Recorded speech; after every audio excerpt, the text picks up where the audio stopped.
Capítulo 11. O privilégio de falar com Deus.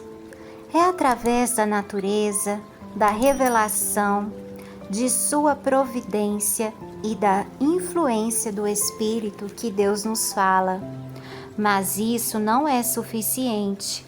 Precisamos também entregar-lhe o nosso coração, a fim de que tenhamos vida e energia espiritual. Devemos ter uma relação viva com nosso Pai Celestial.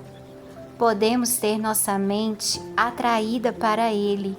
Podemos meditar em Suas obras, Sua misericórdia, Suas bênçãos. Em um sentido mais amplo, todavia, isso não é comungar com Ele. Para comungar com Deus, devemos ter alguma coisa para dizer-lhe a respeito da nossa vida. A oração é o abrir do coração a Deus como a um amigo. Não que isso seja necessário para que Deus saiba quem somos, mas para nos habilitar a recebê-lo. A oração não faz Deus descer até nós, mas eleva-nos a Ele. Quando esteve na terra, Jesus ensinou seus discípulos a orar. Ele os instruiu a apresentar suas necessidades diárias perante Deus e a lançar sobre Ele todas as suas preocupações. A certeza que lhes deu de que suas petições seriam ouvidas nos é dada também. O próprio Jesus, quando esteve na terra, estava em constante oração. O Salvador identificou-se com nossas necessidades e fraquezas, a ponto de tornar-se um suplicante, buscando no Pai novos suprimentos de força, a fim de que pudesse sair fortalecido para enfrentar seus deveres e provações. Ele é nosso exemplo em todas as coisas.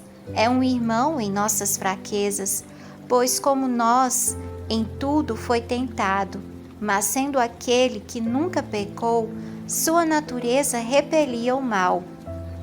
Ele suportava as lutas e torturas de um mundo cheio de pecado. Sua humanidade fez da oração uma necessidade e um privilégio. Encontrava conforto e alegria na comunhão com o Pai.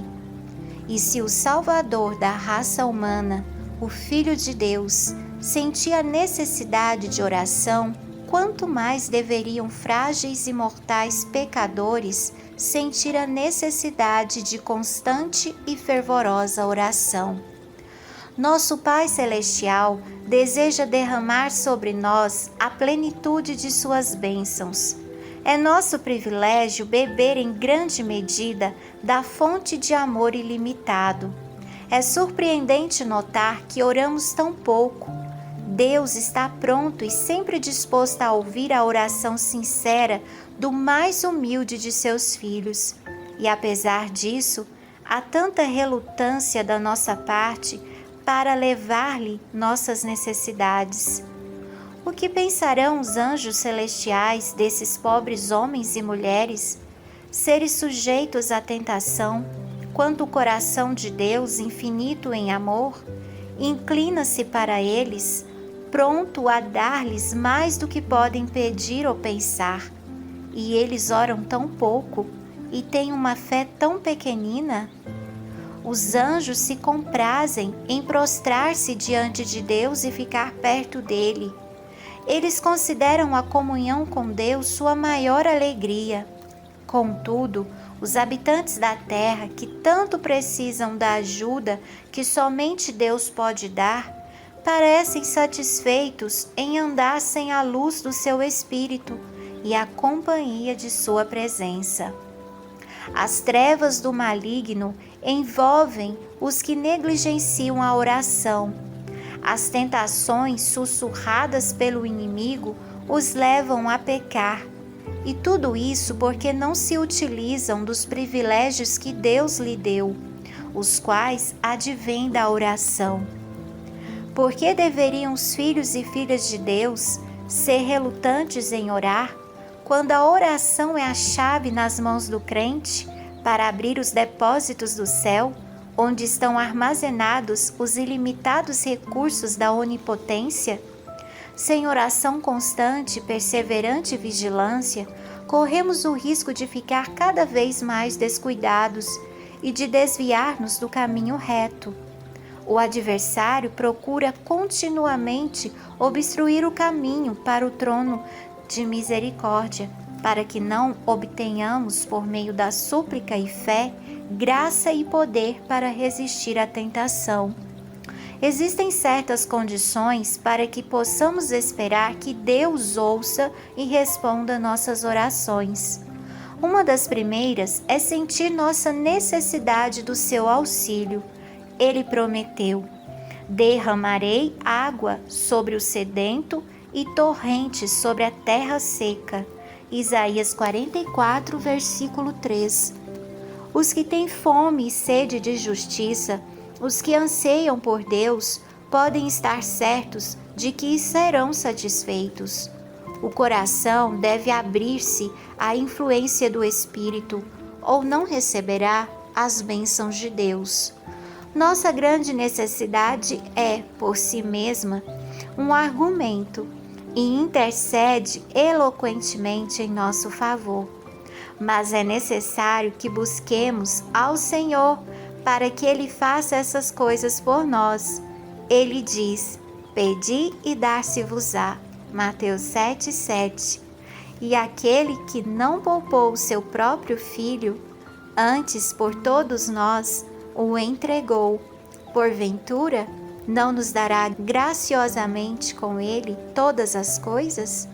Romanos 8, versículo 32. Se mantivermos iniquidade em nosso coração, se nós apegarmos a algum pecado de maneira consciente, o Senhor não nos ouvirá. Mas a oração que vem do coração arrependido e contrito será sempre aceita. Quando todas as faltas conhecidas forem corrigidas, podemos acreditar que Deus responderá a nossos pedidos. Nossos próprios méritos jamais nos recomendarão ao favor de Deus. É o mérito de Jesus que nos salvará. Seu sangue é que nos purificará. Uma parte, todavia, temos que desempenhar para cumprir as condições da aceitação. Outro elemento da oração perseverante é a fé. É necessário que aquele que se aproxima de Deus creia que Ele existe e que se torna galardoador dos que o buscam. Hebreus 11, versículo 6. Disse Jesus aos seus discípulos: tudo quanto em oração pedirdes, crede que recebestes, e será assim convosco. Marcos 11, versículo 24. Aceitamos verdadeiramente essa oferta? A certeza é ampla e ilimitada. Aquele que prometeu é fiel. Se não recebemos as coisas que pedimos e no tempo desejado, é porque ainda não cremos que o Senhor ouve e responde nossas orações. Temos tantas falhas, somos tão míopes, que às vezes pedimos coisas que não serão bênçãos para nós. O nosso Pai Celestial, por amar-nos, responde nossas orações, dando-nos aquilo que será para o nosso maior bem, aquilo que nós mesmos desejaríamos se nossa visão fosse divinamente iluminada e pudéssemos ver todas as coisas como elas realmente são. Quando nossas orações parecem não ter resposta, devemos apegar-nos à promessa, pois o momento da resposta chegará e receberemos a bênção de que mais necessitamos. Entretanto, dizer que a oração sempre será respondida do jeito que desejamos é presunção. Deus é demasiadamente sábio para errar e extremamente bom para deixar de conceder o melhor aos que andam em retidão. Por isso, não tenho medo de confiar nele, mesmo que não veja a resposta imediata para suas orações. Apoie-se sobre sua fiel promessa: pedi e dar-se-vos-á. Se dermos lugar a nossas dúvidas e medos, ou tentarmos resolver tudo aquilo que não vemos claramente antes de ter fé, as perplexidades apenas aumentarão e se aprofundarão. Mas se nos voltarmos para Deus tal como somos, convencidos do nosso desamparo e dependência, se com humildade, confiante fé levarmos nossas necessidades àquele cujo conhecimento é infinito, que tudo vê em sua criação e que tudo governa por sua vontade e palavra, então Ele atenderá nosso clamor e fará com que sua luz brilhe em nosso coração. Por meio da oração sincera, somos ligados com a mente do infinito. Pode ser que não vejamos as fortes evidências ao contemplarmos o rosto do nosso Redentor, ao Ele curvar-se sobre nós em compaixão e amor, mas é isso que realmente acontece. Podemos não sentir o seu toque, mas sua mão compassiva e amorosa está sobre nós. Quando vamos a Deus para pedir-lhe misericórdia e bênçãos, devemos ter um espírito de amor e perdão em nosso coração. Como podemos orar? Perdoa-nos as nossas dívidas, assim como nós temos perdoado aos nossos devedores. Mateus 6, versículo 12. Se alimentarmos um espírito incapaz de perdoar, se esperamos que nossas orações sejam ouvidas, devemos perdoar os outros da mesma maneira que esperamos ser perdoados. Perseverar em oração é a condição para receber. Devemos orar sempre. Se quisermos crescer em nossa fé e experiência, devemos ser perseverantes na oração. Romanos 12, versículo 12. E vigiar com ações de graças. Colossenses 4, versículo 2. Pedro exorta os crentes a serem sóbrios a bem das vossas orações. 1 Pedro 4, versículo 7. Paulo orienta: sejam conhecidas diante de Deus as vossas petições, pela oração e pela súplica com ações de graça. Filipenses 4, versículo 6.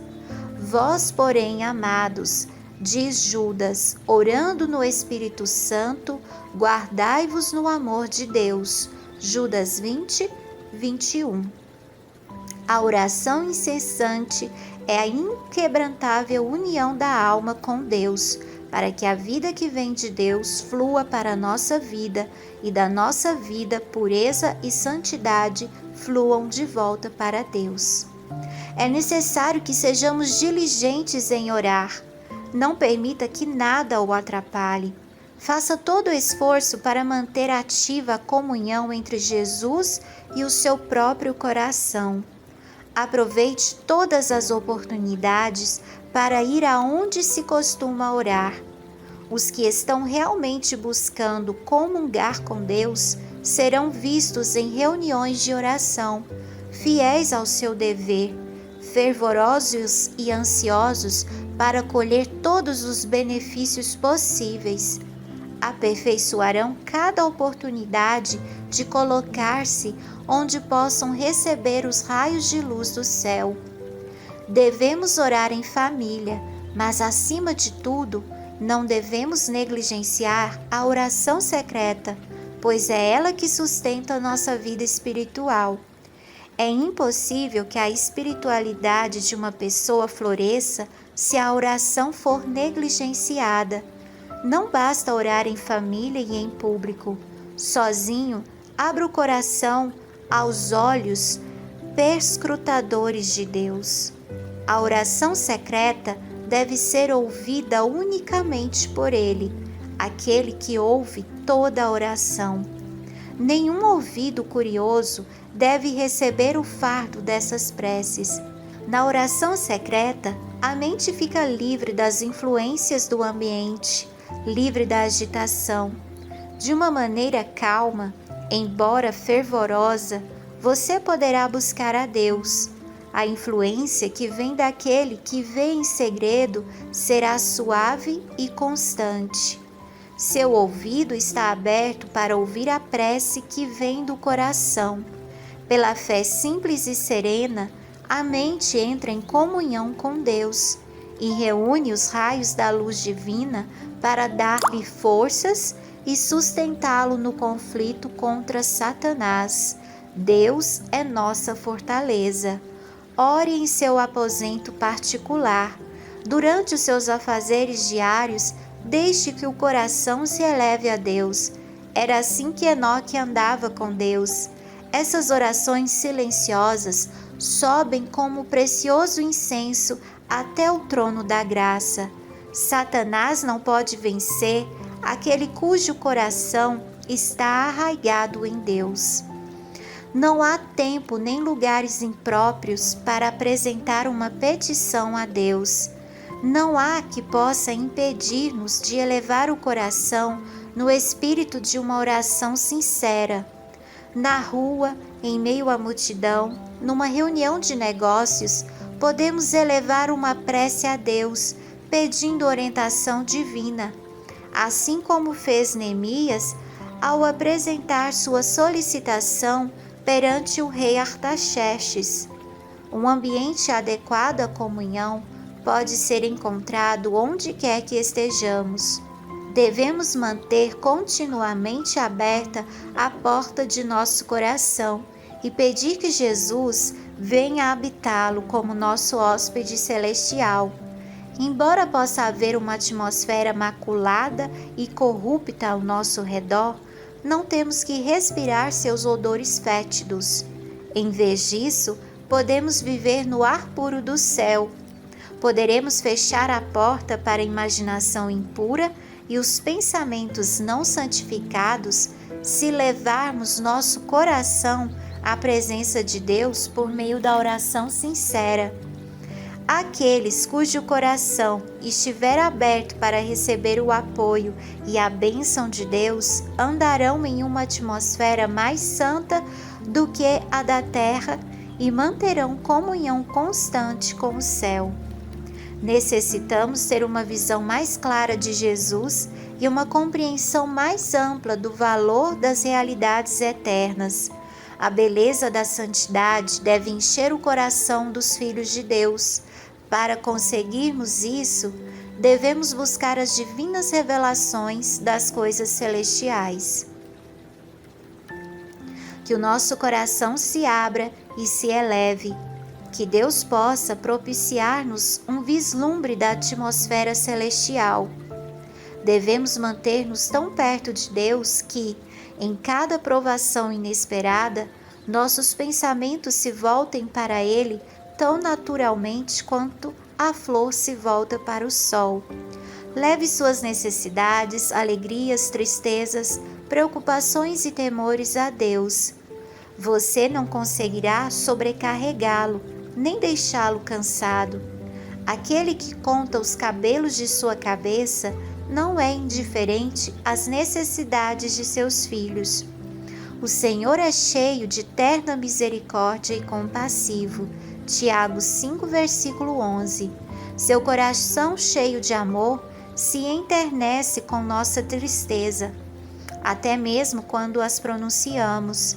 Entregue a Ele todas as coisas que perturbam sua mente. Coisa alguma é grande demais para que Ele não possa suportar, pois é Ele quem mantém os mundos e governa o universo. Nada daquilo que, de alguma forma, diz respeito à nossa paz é pequeno demais para que Ele não note. Não há um só capítulo da nossa existência que seja demasiado escuro para que Ele não possa ler, nem dificuldade alguma tão complicada que não possa resolver. Nenhuma calamidade poderá sobrevir ao mais humilde dos seus filhos, ansiedade alguma que lhe perturbe a alma, nenhuma alegria que possa ter, nenhuma oração sincera que lhe escape dos lábios, sem que seja observada pelo Pai Celestial, ou sem que lhe desperte imediato interesse. O Senhor sara os de coração quebrantado e lhes pensa as feridas. Salmos 147, versículos 2 e 3. As relações entre Deus e cada pessoa são tão particulares e plenas que é como se não houvesse nenhuma outra por quem tivesse dado seu Filho amado. Jesus disse: "Pedireis em meu nome, e não vos digo que rogarei ao Pai por vós, porque o próprio Pai vos ama.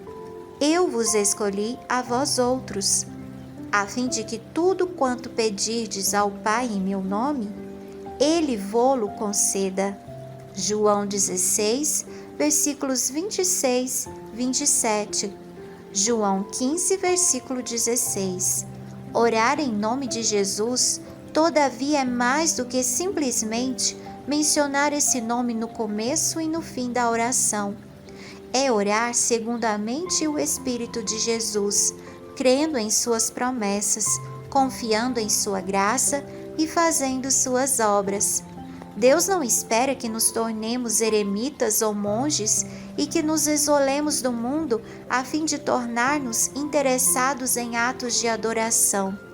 Nossa vida deve ser igual à de Cristo, nos dividindo entre o monte da oração e o contato com as multidões. Aquele que nada faz além de orar, em breve abandonará essa prática.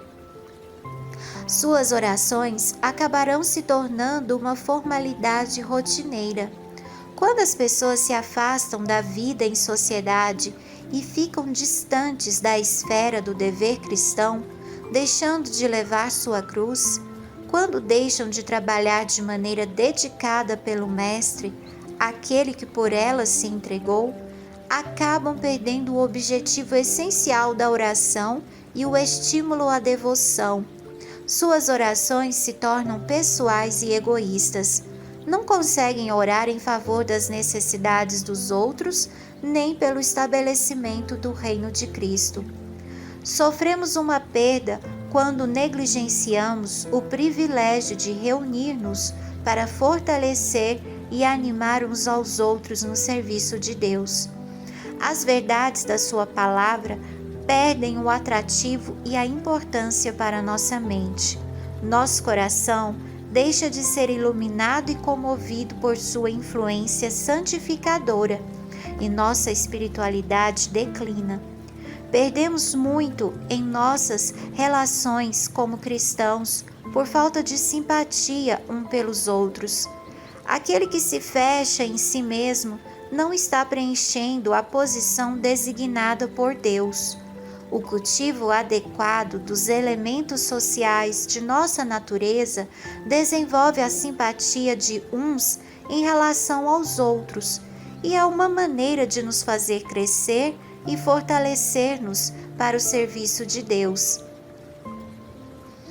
Se os cristãos estivessem unidos e falassem uns com os outros sobre o amor de Deus e as preciosas verdades da redenção, seu coração seria renovado e ajudaria uns aos outros.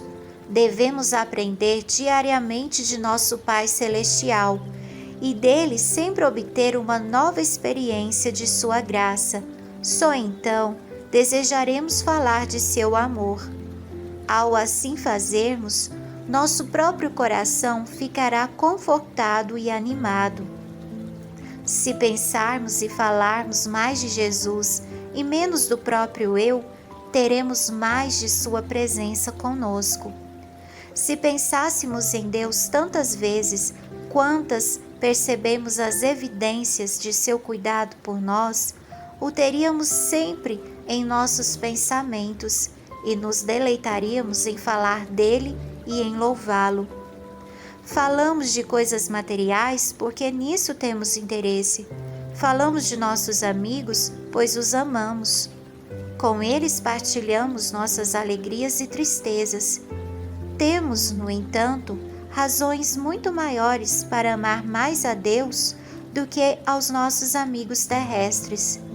Deveria ser a coisa mais natural do mundo fazer dele o primeiro em todos os nossos pensamentos, falar de sua bondade e contar aos outros do seu poder. Os ricos dons que ele derramou sobre nós não deveriam absorver nossos pensamentos, nem tampouco nosso amor, de modo que nada tivéssemos para dedicar a Deus. Esses dons devem constantemente fazer com que nos lembremos dele, ligando-nos com laços de amor e gratidão ao nosso celestial benfeitor. Estamos por demais arraigados a esta terra.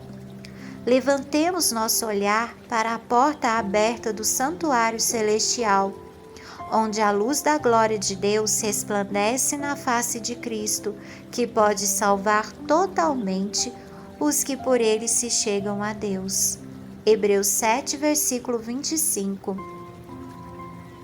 Precisamos louvar mais a Deus por sua bondade e por suas maravilhas para com os filhos dos homens.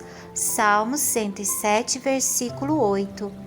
Nossas atividades devocionais não deveriam se resumir a pedir e receber. Não pensemos apenas naquilo que precisamos e nunca nos benefícios que recebemos. Não oramos muito, mas somos ainda mais econômicos em dar graças. Estamos continuamente recebendo as misericórdias divinas e, no entanto, quão pouca gratidão expressamos, quão pouco o louvamos pelo que fez por nós.